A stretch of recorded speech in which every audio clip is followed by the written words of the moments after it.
हाँ देखो भाई, ये पर्वत प्रदेश का क्वेश्चन आंसर भी मैं लिख दे रहा हूँ, इसको आप लोग लिख लो। पहला क्वेश्चन है, पहला क्वेश्चन ये था कि प्रकृति में पावस ऋतु में कौन कौन से परिवर्तन आते हैं। तो पावस ऋतु में प्रकृति में निरंतर परिवर्तन होता रहता है।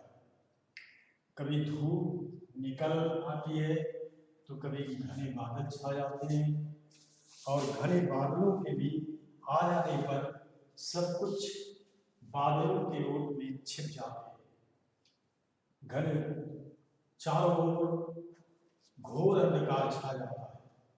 आकाश में तेजी से इधर उधर घूमते हुए बादल बहुत सुंदर दिखाई देते हैं।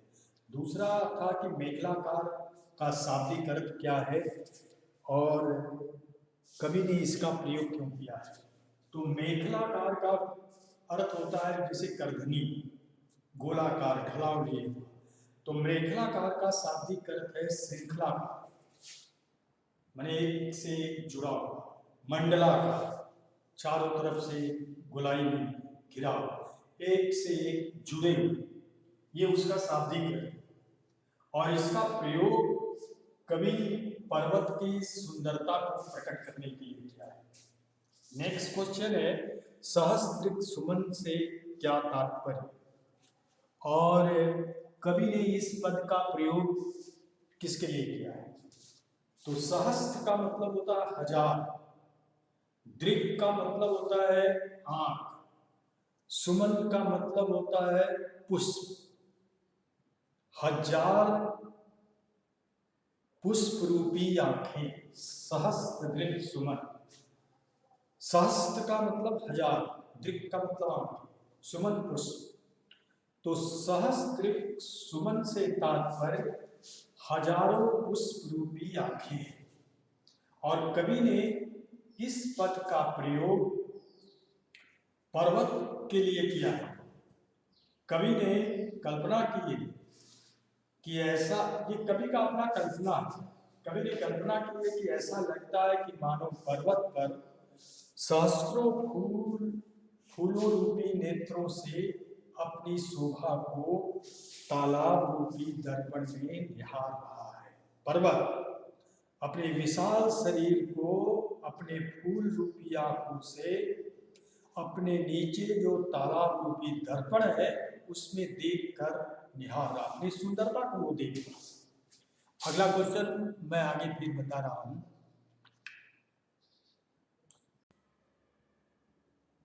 हाँ, क्वेश्चन नंबर 4, क्वेश्चन नंबर 4 ये था कि कवि ने तालाब की समानता किसके साथ। तो कवि ने तालाब की समानता दर्पण के साथ, दर्पण के साथ दिखाई है। दर्पण का मतलब आईना।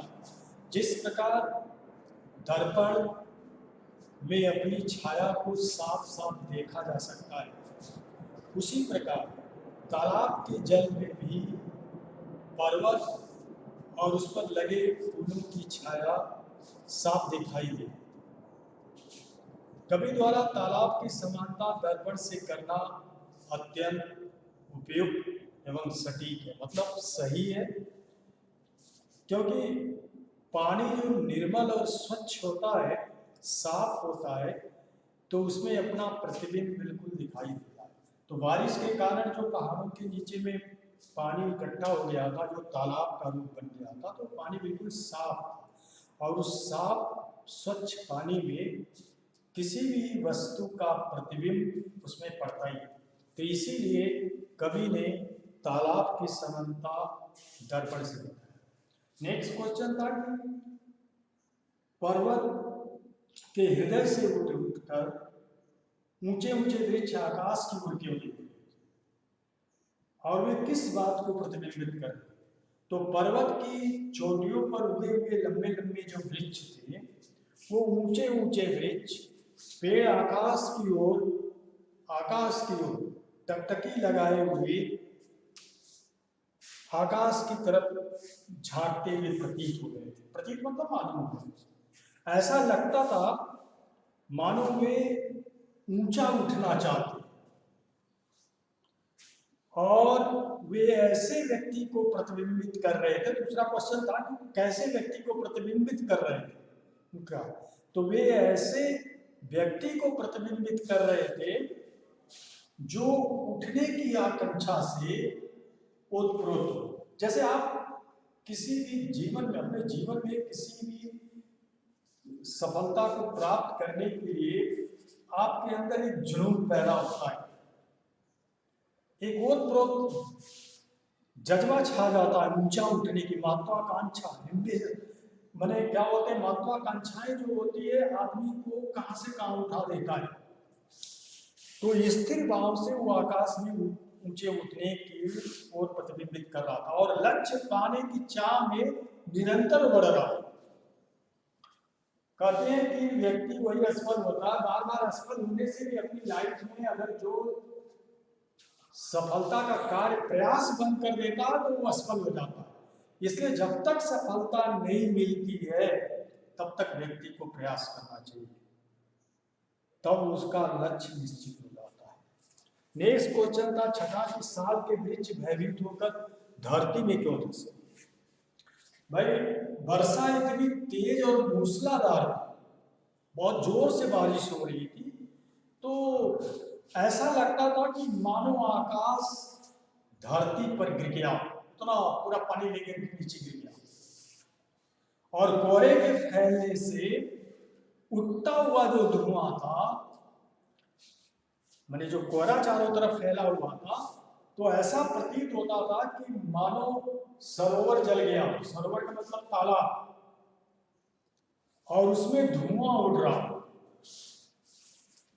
वर्षा के भयंकर रूप को, इस प्रकार के वर्षा के भयंकर रूप को देखकर ही जो पहाड़ों के ऊपर उगे हुए लंबे लंबे साल के वृक्ष थे वो धरती में धंस जाने के लिए प्रतीत होते हैं।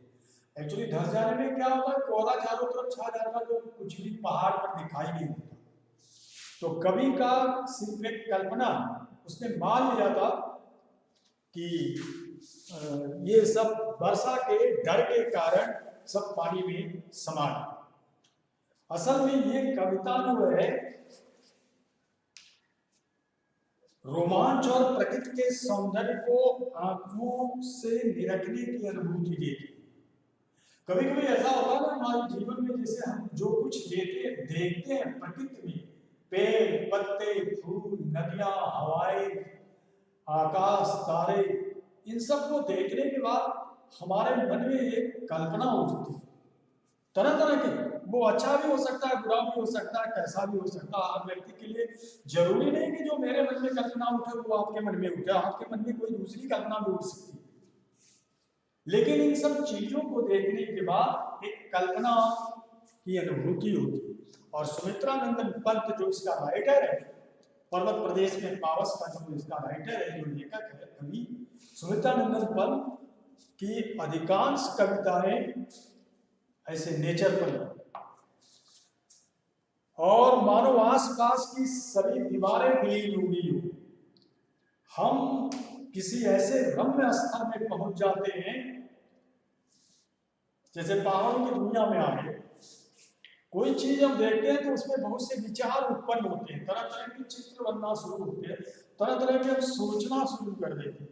तो कवि का मन ऐसे होता, जहां पर पहुंचे रवि वहां पहुंचे कवि, जहां पर सूरज का प्रकाश नहीं पहुंचता वहां पर कवि का मन पहुंच जाता है।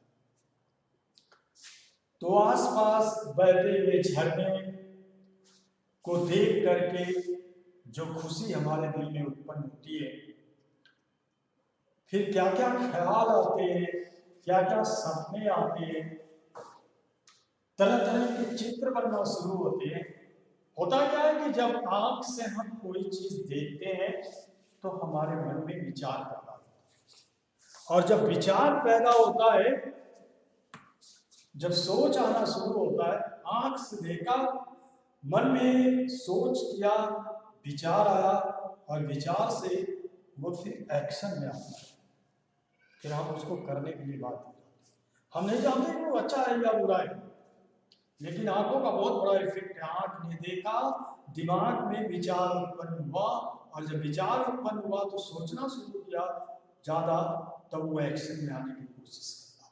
कोई भी चीज दुनिया की अच्छी हो या बुरी हो, जब हम देखते हैं तो उसमें उसके बारे में तरह तरह के विचार आना स्वाभाविक है। और लास्ट क्वेश्चन एक तो बचा हुआ है, अब इसमें ब्लैक बोर्ड में उतना समय नहीं हो, बहुत इजी क्वेश्चन है कि झरने किसका गौरवगान कर रहे हैं और बहते हुए झरने की तुलना किससे हुई। दो टाइप का क्वेश्चन। झरने माने पहाड़ों के ऊपर से गिरते हुए जो झरने थे, वो पर्वत के गौरव का गुणगान कर रहे हैं, माने पर्वत की महानता का गुणगान कर रहे हैं।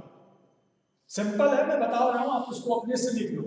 ये नहीं कि हर चीज मैं आपको एक जेद लिखते रहूंगा, कुछ कुछ अपने से भी करने का जज्बा रखो। अभी क्लास 10 में पढ़ने आए हो और तुम जो पढ़े हो तो हमें पता है, तुम्हें भी पता है, मुझे मालूम है, तुझे भी पता है कि तुमने कैसे पढ़ करके क्या आया है।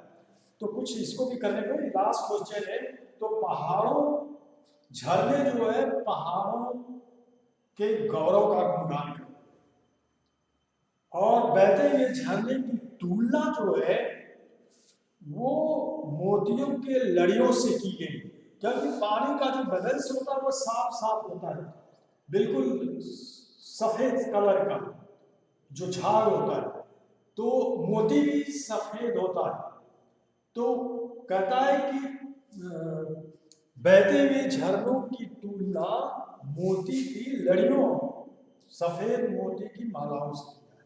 बस इतनी ही है, इसमें ज्यादा नहीं, क्योंकि बहते हुए झरने झाग मोटे मोटे बुलबुले होते हैं और मोतियों के समान लगते हैं, और इसी कारण कवि ने बहते हुए झरनों की तुलना मोतियों के लड़ी से की। आप इसको अपने से लिख लेना, ये नहीं कि मैंने नहीं लिखा, मैं साफ साफ बता रहा हूं। 6 लिखा दिया, 7 तो 7वां क्वेश्चन अपने से लिख लो, समझ लो। बस आज का दिन मैं यही समाप्त कर